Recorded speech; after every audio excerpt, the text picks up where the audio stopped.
여러분 안녕하십니까? 부동산학개론의 김하선입니다. 자, 오늘 수업은요, 지난주에 이어서 부동산 개발론과 관련된 부동산 분석의 체계에 대해서 설명을 드려보고자 합니다.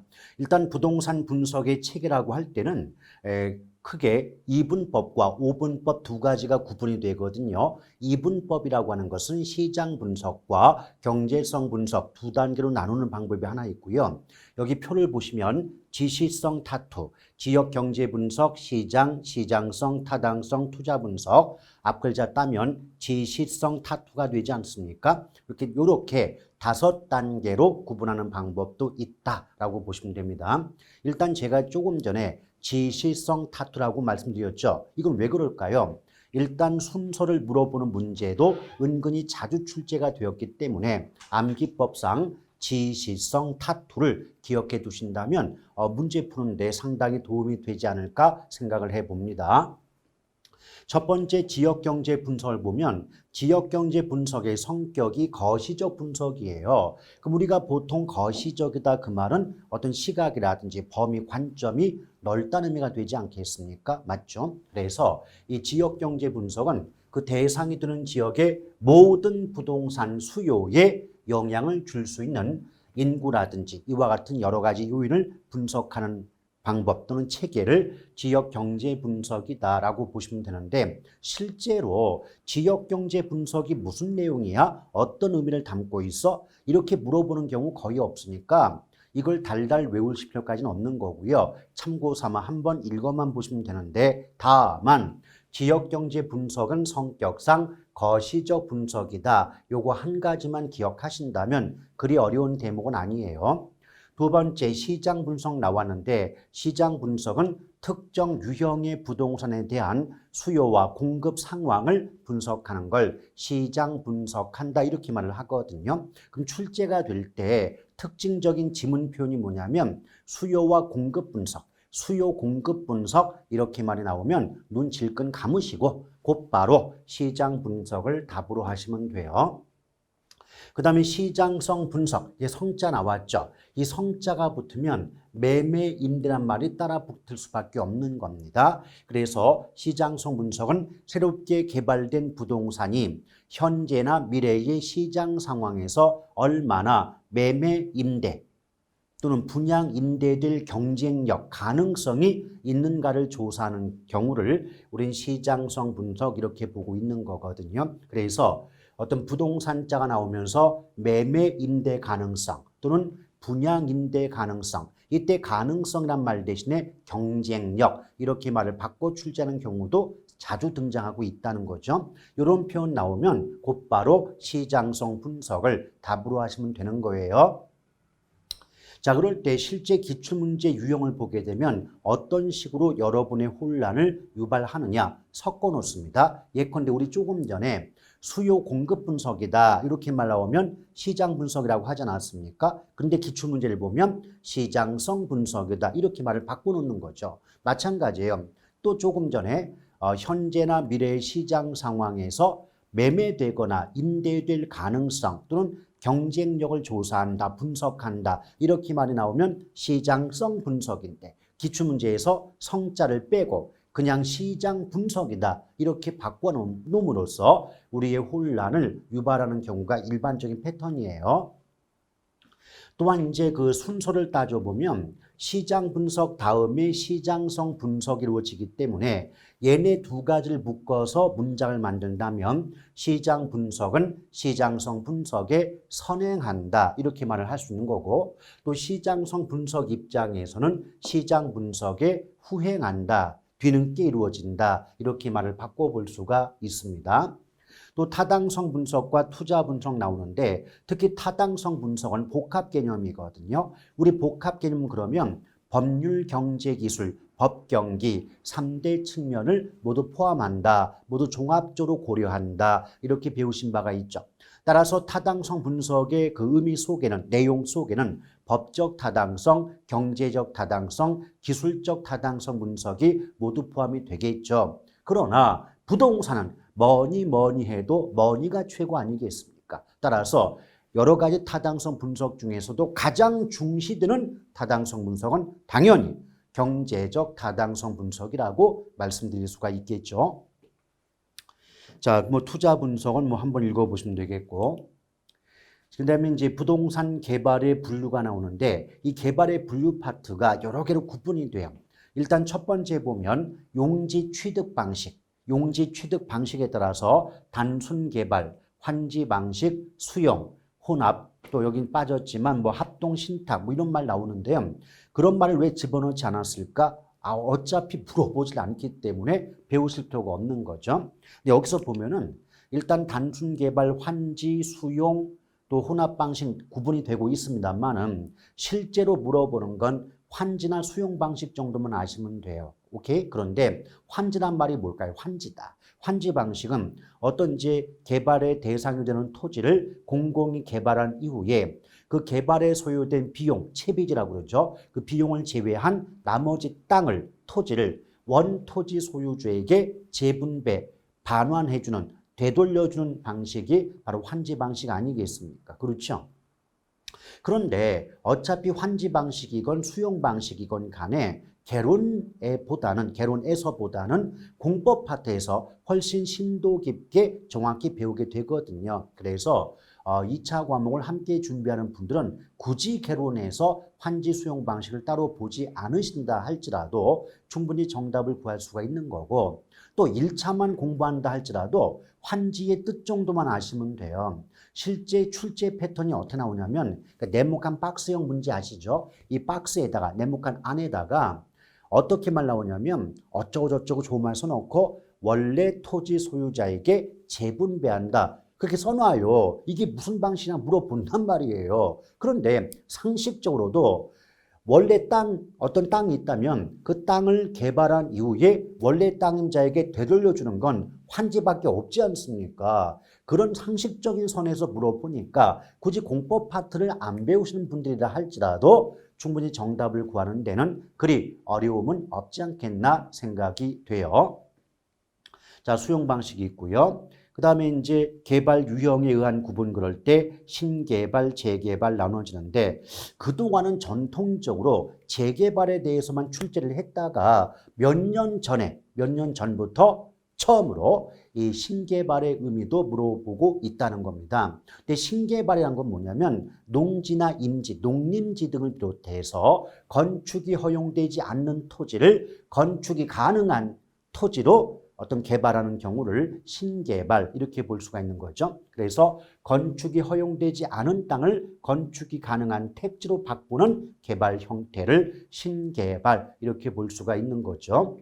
또 재개발이 나오는데 재개발 같은 경우는 우리가 도시 및 주거환경정비법, 보통 줄여서 도정법이라고 하는데 도정법상 뭐 재개발, 재건축, 주거환경, 개선사업 이런 것도 구분해 볼 수가 있는 거고 또 시행 방법에 따라서 수복 재개발, 보전 재개발, 철거 재개발, 개량 재개발로 나눠 볼 수도 있어요.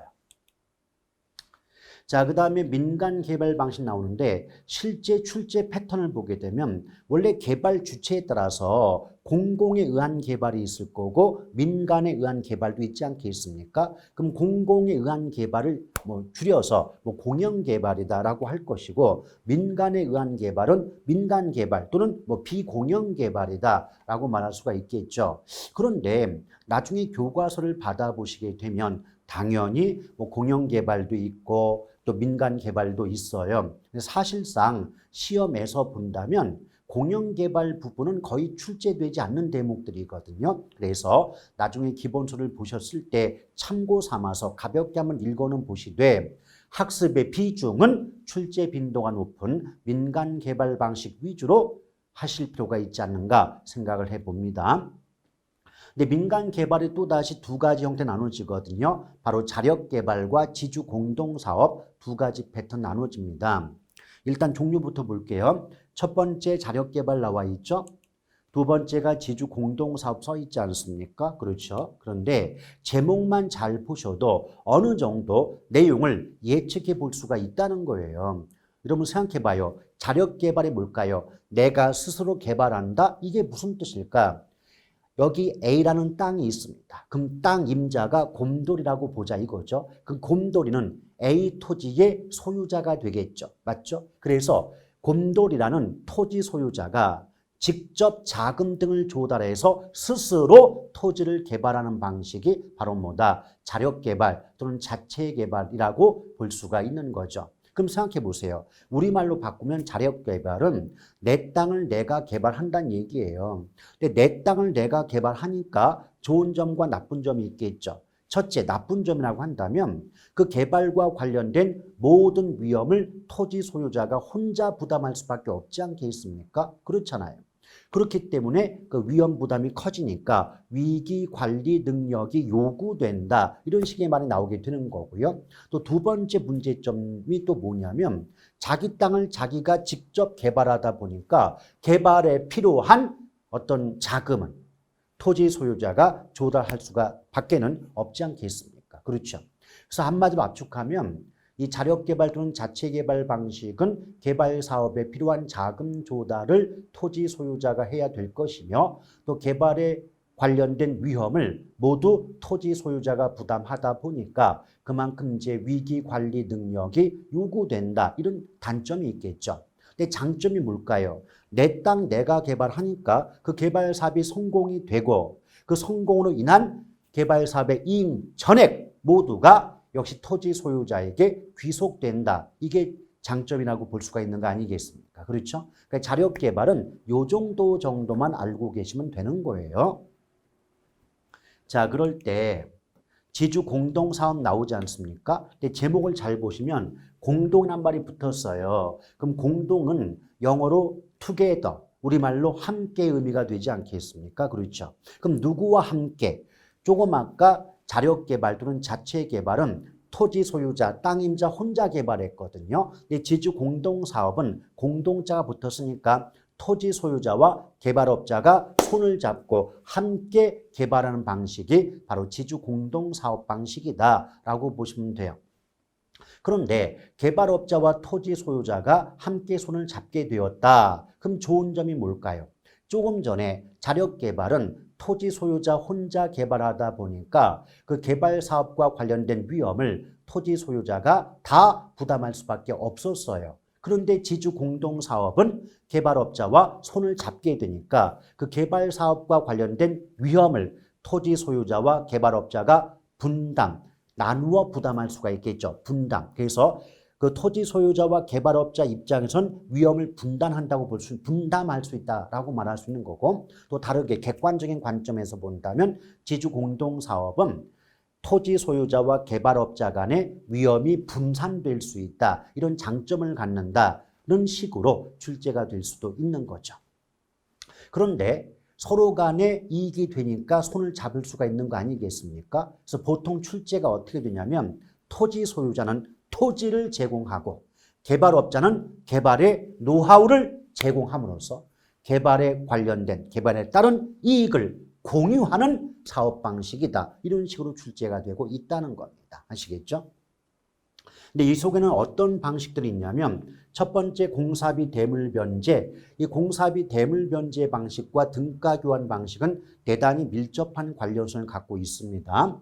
그다음에 세 번째가 공사비 분양금 지급형, 네 번째가 사업 수탁 방식, 또 다섯 번째 투자자 모집형 나오는데 결론적으로 말씀드릴게요. 일단 투자자 모집 방식이라든지 이런 것들, 또 공사비 분양금 지급 방식 같은 거, 이런 것들도 모두 지주 공동사업 방식에 속한다, 포함이 된다는 정도만 알아두시고, 종류로만 알아두시고, 내용을 기억할 것은 공사비 대물 변제, 등가 교환, 그리고 사업 수탁 방식 세 가지 정도라고 보시면 돼요. 자, 지금 종류로 따지면 5가지였잖아요. 그럼 5가지 중에서 내용까지 기억할 부분은 공사비 대물 변제, 등가 교환, 사업 수탁 방식이고, 나머지 공사비 분양금 지급 방식이라든가 투자자 모집형 같은 경우는 그런 것들도 지주 공동사업 방식에 포함이 된다는 종류로만 알아두셔도 큰 지장이 없다고 볼 수가 있겠어요. 일단 공사비 대물 변제도 해석을 좀 해볼게요. 자, 공사비 대물 변제거든요. 그러면 공사비를 물건으로 대신 지급한다. 공사비를 현금이 아닌 완성된 건물의 일부로 지불하는데 그 건물은 물건 아니겠습니까? 그래서 완성된 건물의 일부로 지불한다 이 말을 다르게 바꾸면 물건을 대신 지급하는 거 아니냐는 관점에서 공사비 대물 변제다 이런 말을 쓸 수가 있겠습니다. 근데 이게 어떤 형태냐면 여기 A라는 토지가 있어요. 근데 토지 소유자를 웅녀라고 가정해 볼게요. 근데 지주 공동사업 방식이니까 토지 소유자와 개발업자가 손을 잡아야 되지 않겠습니까? 여기서 개발업자를 또 편의상 곰돌이라고 가정을 해 보도록 하겠습니다.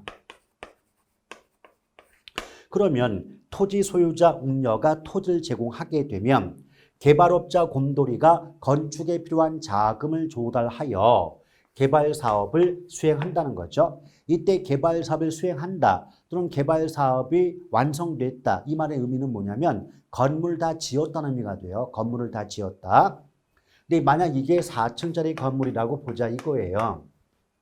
그럴 때 토지 소유자 웅녀 입장에선 당연히 4층짜리 건물이 완공이 됐으니까 개발업자 곰돌이에게 그에 따른 공사비를 지불해 줄 의무가 또는 그 상황이 발생한 셈이 되는 거 아니겠습니까? 맞죠?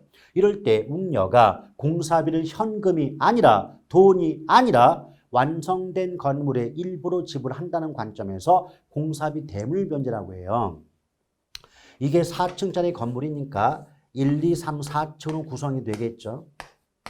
이럴 때 토지 소유자가 제공한 토지의 가치가 1억이고 개발업자 곰돌이가 투입한 건축자금도 1억이라면 토지의 가치와 투입한 건축자금이 1억 대 1억으로 같은 값어치를 갖고 있지 않습니까? 맞죠?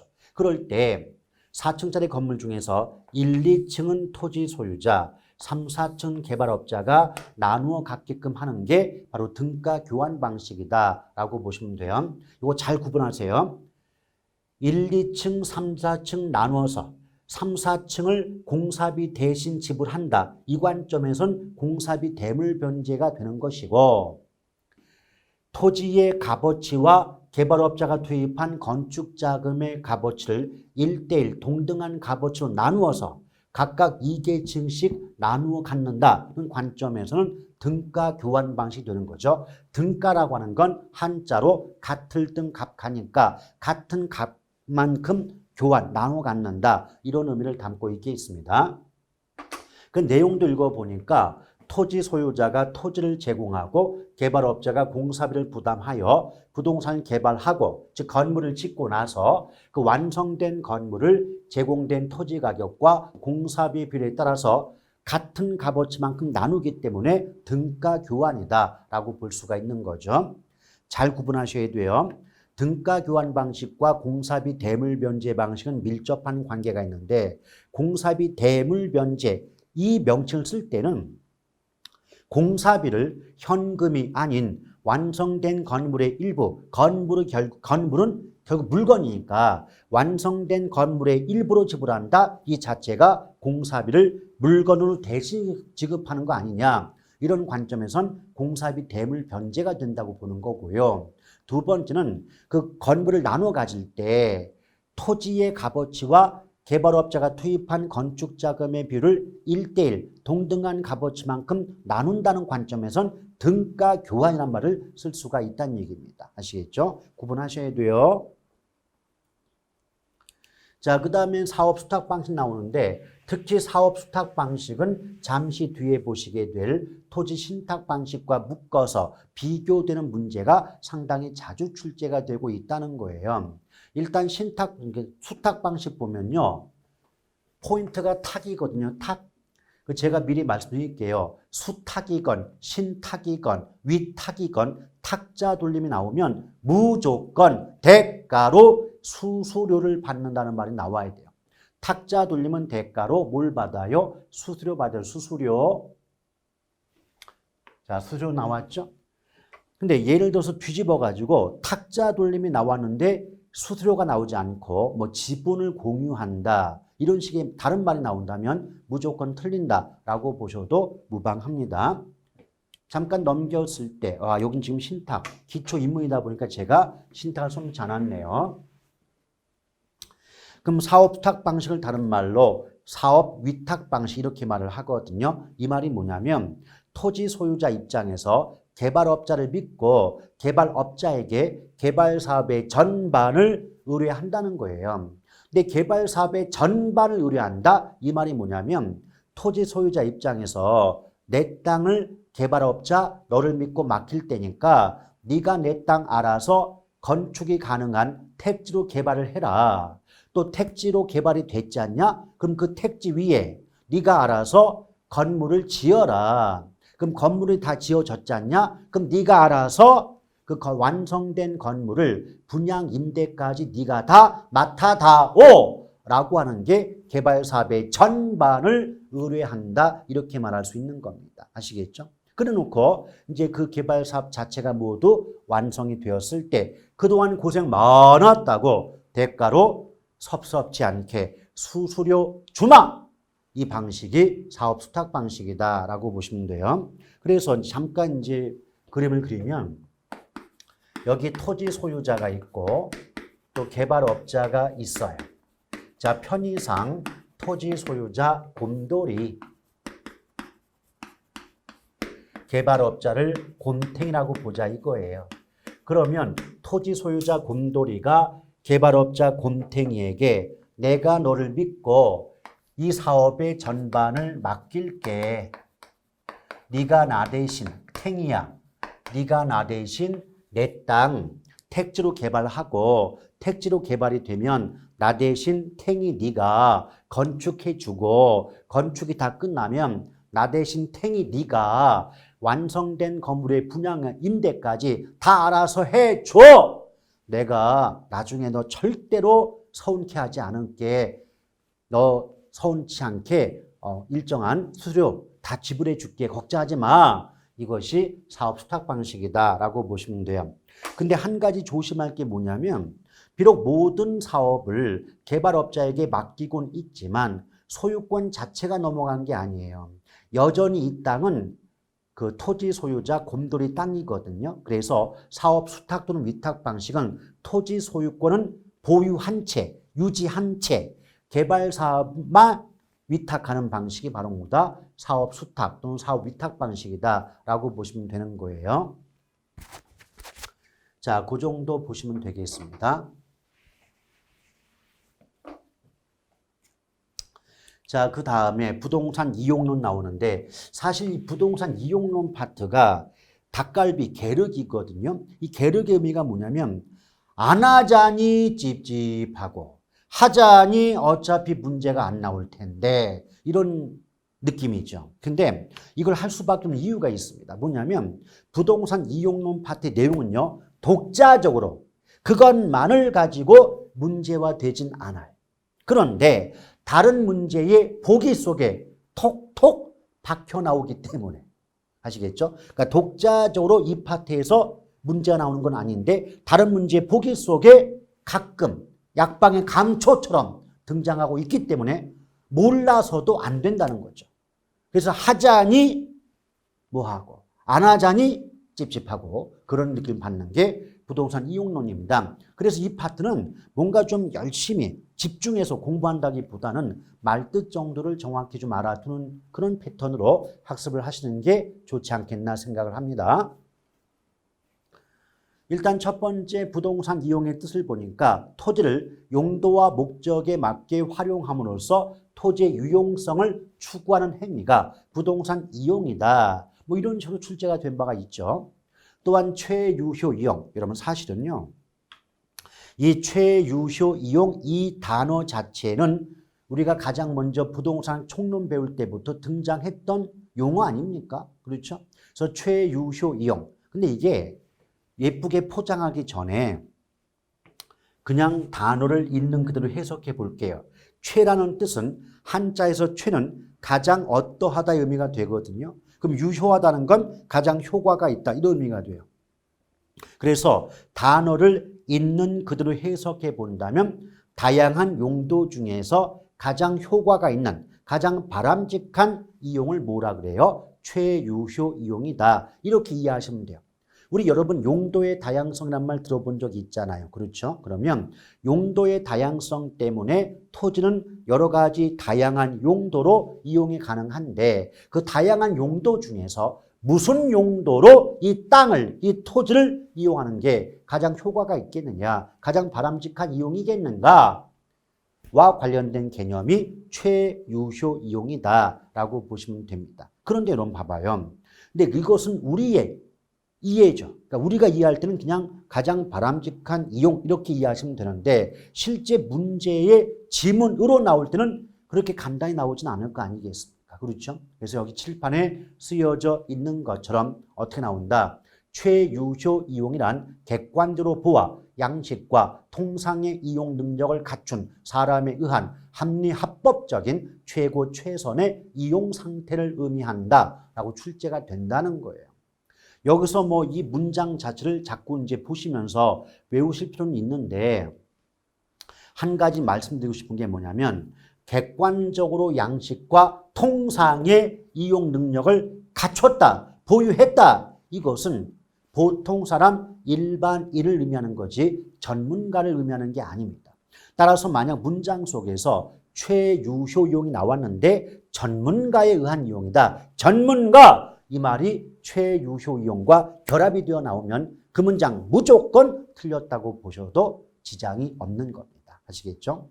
또한 또 가끔 나오는 게 뭐냐면 어떤 이용이 가장 바람직한 이용, 최유효 이용인가 아닌가를 판단하는 기준 4가지 알고 있는가를 가끔 물어봐요. 그 4가지 기준의 가장 첫 번째가 뭐냐? 합리적 이용일 것. 두 번째 합법적 이용일 것. 셋째 물리적 채택 가능성이 있을 것. 넷째 최대 수익 실현 가능성이 있을 것. 이 4가지를 기준으로 최유효 이용인지 아닌지를 구분하게 된다라고 보시면 되는 겁니다. 아시겠죠? 이것도 마찬가지 사실은 제가 4가지 구분 기준을 얘기를 드렸습니다만은 실제 문제에서요. 최대 수익 실현 가능성, 물리적 채택 가능성 그 말 뜻이 뭐야? 라고 물어보는 경우 없어요. 합리적 이용이 뭐고 합법적 이용이 무슨 뜻인가를 물어보질 않아요. 다만 어떤 것만 물어본다? 합리적 이용, 합법적 이용, 물리적 채택 가능성, 최대 수익 실현 가능성 등을 기준으로 바탕으로 최유효 이용을 또는 상태를 판단한다 또는 여부를 결정한다 이렇게만 나오지 하나하나의 말뜻 물어보지 않으니까 전혀 걱정할 이유가 없는 겁니다. 아시겠죠?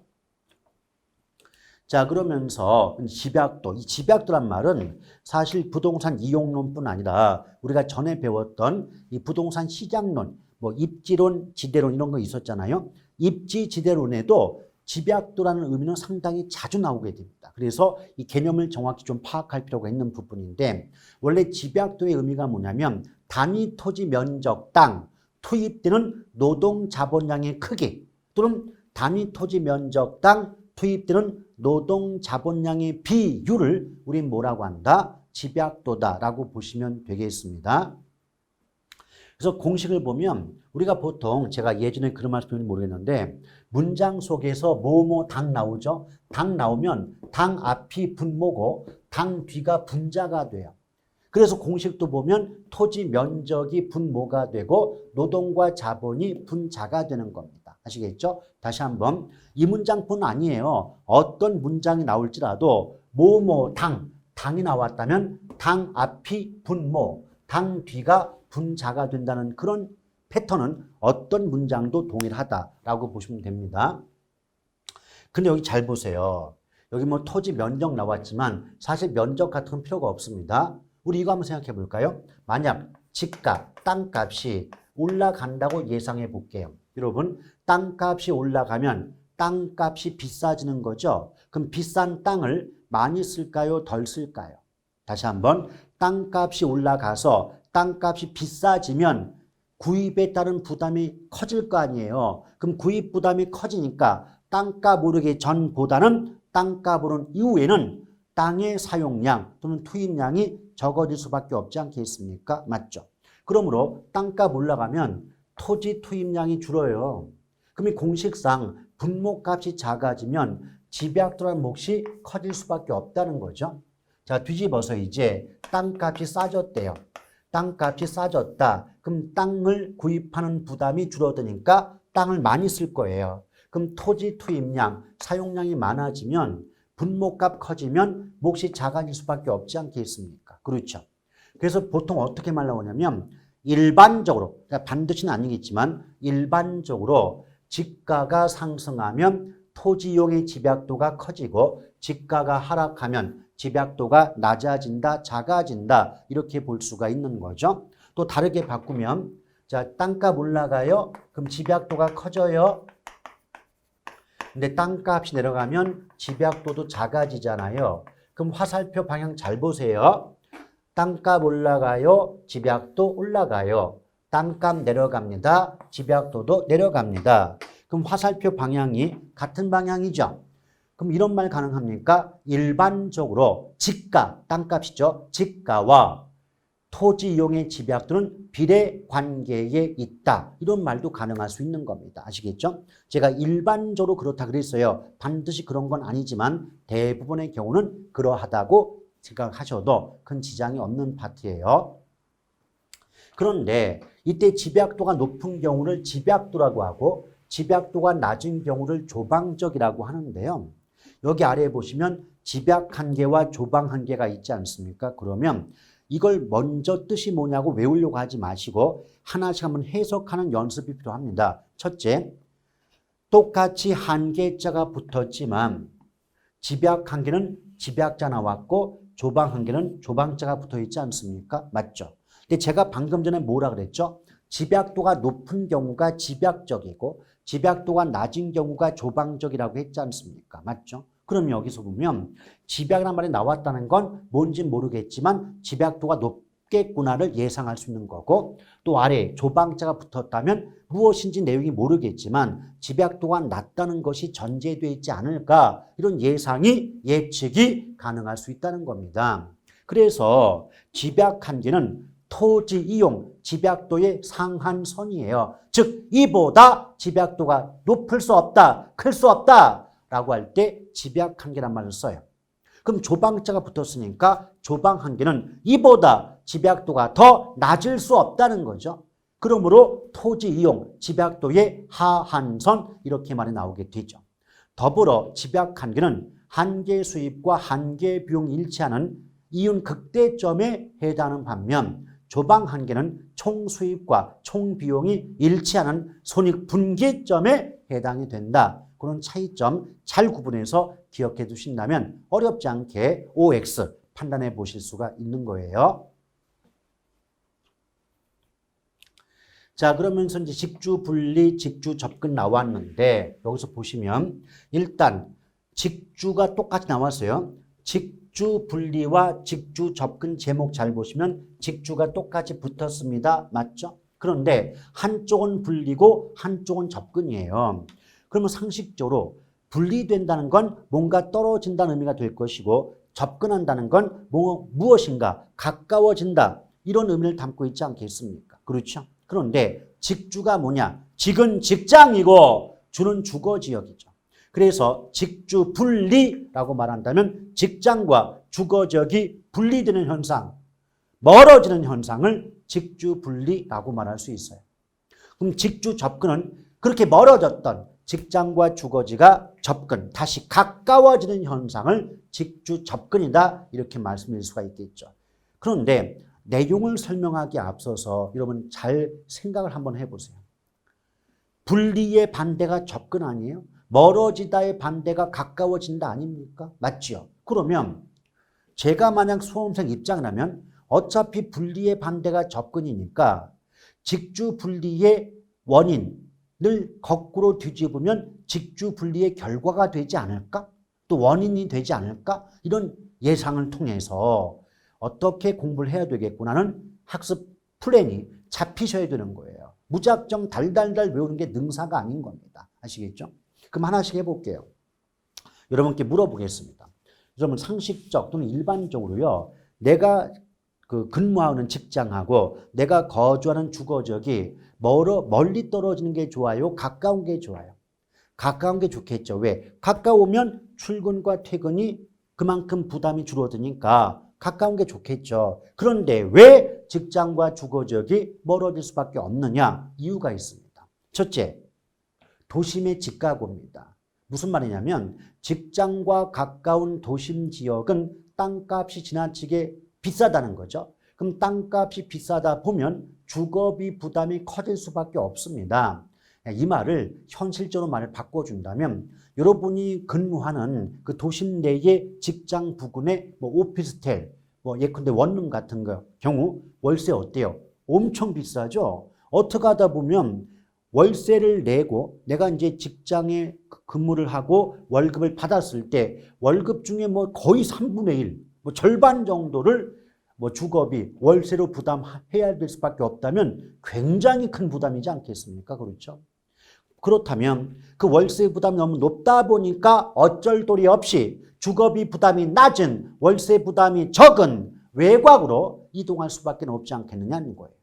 그 결과 직장과 주거지가 멀어지겠죠. 둘째, 도심의 주거 환경이 악화됩니다. 그러면 소비자, 그러니까 주거 소비자, 다른 말로 임차인 입장에서 봤을 때 내가 이렇게 막대한 월세를 부담하면서 이렇게 좋지 못한 환경 속에서 살고 싶은 마음은 없다는 거죠. 그렇다면 조금만 외곽으로 벗어나면 훨씬 쾌적한 환경 속에서 거주할 수 있는데 내가 무엇하러 이 도심 쪽에 살아야 되는가? 이런 생각을 품으면서 외곽으로 주거를 이동할 수밖에 없는 거겠죠.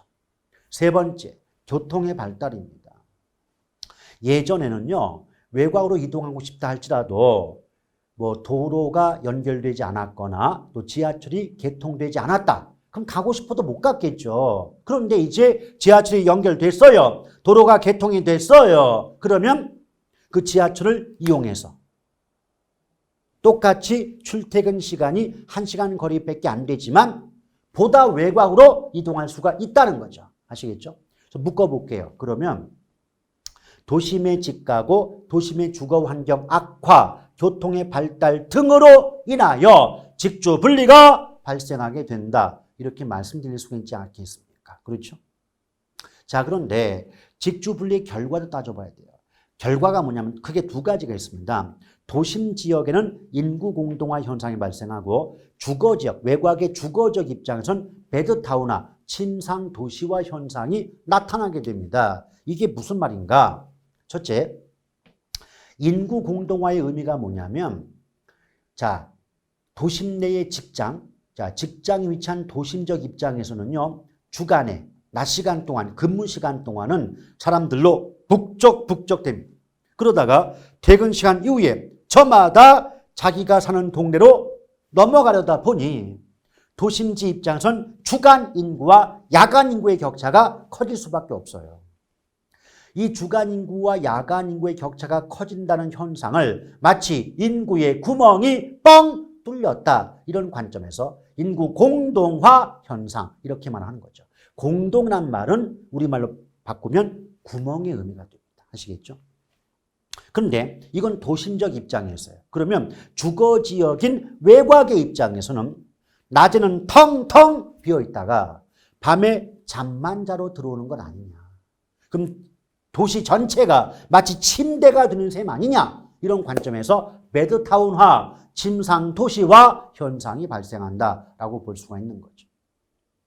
물론 이것 말고도 도심 고동이 커진다 이런 말도 나올 수 있는데 도심 고동 같은 경우는 제가 나중에 설명드려 볼까 해요. 자, 이렇게 직장과 주거지가 멀어졌습니다. 분리가 됐었습니다. 근데 멀어졌던 그녀가 다시 가까워져요. 이것이 바로 뭐다? 직주 접근이다. 그러면 직주 분리의 원인을 반대로 뒤집어 놓게 되면 직주 접근의 원인이 됩니다. 무슨 말이냐? 자, 복습해 볼까요? 도심의 땅값이 지나치게 비싸서 주거비 감당이 안 되니까 외곽 갔단 말이에요. 그럼 이전에 비해서 도심의 집가가 땅값이 하락했다, 싸졌다 라고 한다면 그만큼 주거비, 월세도 싸지겠죠. 내려가겠죠. 그럼 외곽으로 이동했던 소비자 입장, 주택 소비자 입장에서는 이 정도 주거비, 이 정도 월세라면 감당할 수 있어 라는 생각이 들면서 외곽으로 이동했던 사람들이 다시 직장과 가까운 도심 지역으로 이동을 하게 된다는 거죠. 그 결과 직주 접근이 발생하게 되죠. 두 번째, 도심의 주거 환경이 악화돼서 안 좋아져서 좀 더 쾌적한 환경 속에 살고 싶어 외곽으로 이동했던 분들 입장에서 도심의 주거 환경이 개선된다면 이 정도 쾌적하고 깨끗한 환경이라면 살아볼 만하네. 굳이 외곽 안 가도 되겠네. 라는 생각을 하겠죠. 그 결과 외곽으로 이동했던 분들이 다시 도심 안쪽으로 오게 되므로 직주 접근이 발생한다. 셋째, 교통이 발달해서 모든 분들이 외곽으로 갔단 말이에요. 그럼 분리가 됐단 말이에요. 그런데 조심할 게 있어요. 교통의 발달 때문에 외곽으로 이동한 사람은 나만 간 거 아니에요. 다른 사람도 함께 갔다는 거죠. 그럼 그 결과 뭐가 발생하느냐. 조금 편하려고 외곽 갔는데 이런 된장, 출퇴근 시간대 트래픽쟁 한꺼번에 몰려서 교통체증이 발생한다는 거예요. 그러면 좀 더 편하게 살려고 외곽 갔는데 아니 한꺼번에 도로로 몰려 나와가지고 교통체증이 발생한다면 그래서 내가 도로에서 30분, 40분 정도를 허비할 수밖에 없다면 근데 이럴 바엔 차라리 직장과 가까운 도심 지역에 살지 미쳤다고 외곽 가? 라는 생각할까요? 안 할까요? 하겠죠. 그래서 직장과 가까운 도심 지역으로 이동하다 보니 직주 접근이 나타나게 되는 겁니다. 아시겠죠? 여러분 지금 말씀드려보니까 100% 완벽히 이해는 안 가시겠지만 어느 정도 대략적으로 대충 보니까 직주 분리의 원인을 반대로 뒤집으니까 직주 접근의 원인이 될 수 있겠구나. 이런 어떤 그 느낌이 들지 않겠습니까? 맞죠? 이런 느낌이 계속 반복되다 보면 확고하게 체계가 잡혀지고 체계를 한번 잡아보면 우리 개론은요 2번 다시 공부 안 해도 체계를 한번 잡으신 분들은 책 안 보고도 점수 나와요. 이게 체계가 있는 학문인 분야이기 때문에 한번 이렇게 일본말 쓰고 싶지 않지만 일본말로 하면 왁구라고 하지 않습니까? 이 왁구가 체계가 한 번만 제대로 잡혀지게 되면 별도의 또 다른 공부 없이도 일정한 점수가 유지가 될 수 있는 과목이 학계론입니다. 아시겠죠? 그런데 직주 접근의 결과가 뭐냐면 이전에 비해서 도심 쪽 땅값이 싸졌다 한들 땅값 자체는 외곽보다 도심 쪽이 비싼 거 아니겠습니까? 맞죠? 따라서 도심에 가까워질수록 비싼 토지의 투입보다는 노동과 자본 투입이 증가하기 때문에 집약도가 커지고요. 집약도가 커지니까 건물이 옆으로 뻗는 게 아니고 위로 올라가 버립니다. 건물이 위로 올라갑니다. 집약 옆으로 뻗습니다. 조방입니다. 아시겠죠? 그럼 건물이 위로 올라가는 걸 고층화된다 할 거 아닙니까? 그렇죠? 그래서 어떤 말 나오냐면 직주 접근의 결과 건물의 고층화 현상이 초래된다. 다른 말로 집약적 토지 이용이 이루어진다. 이렇게 말을 바꿔서 출제하는 경우가 일반적이라고 보시면 되겠습니다.